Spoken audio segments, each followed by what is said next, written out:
Quegli appelli che hanno suonato come l'orchestrina del Titanic mentre la nave era chiaro a tutti stesse affondando, sono stati presi alla lettera.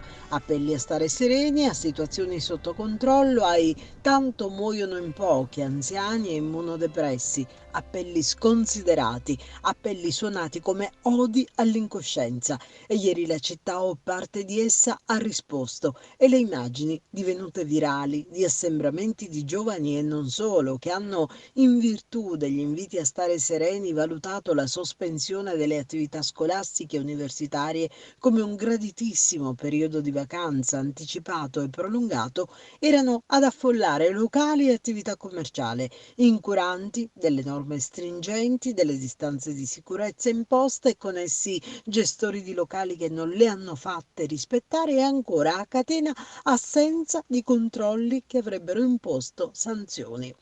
Lo diciamo chiaramente, è un disastro. La ricaduta della irresponsabile furbizia, della ignorante spavalderia nello sprezzo delle regole ricadrà presto sulle nostre teste di meridionali.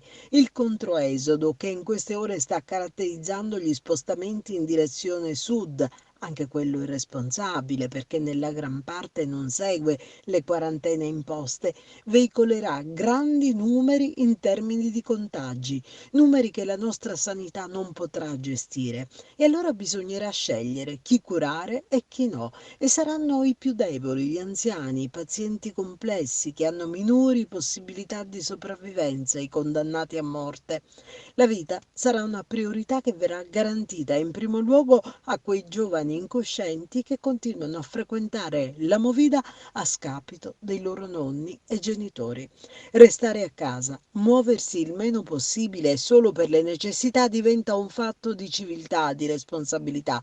Non siamo affatto in vacanza, siamo proprio nel pieno di un'emergenza che suona come una guerra batteriologica. Non si sta affatto esagerando, non è necessario attendere che siano i nostri più immediati conoscenti ad entrare in fin di vita in ospedali che non avranno un posto per loro. Allora sarà troppo tardi, è già troppo tardi.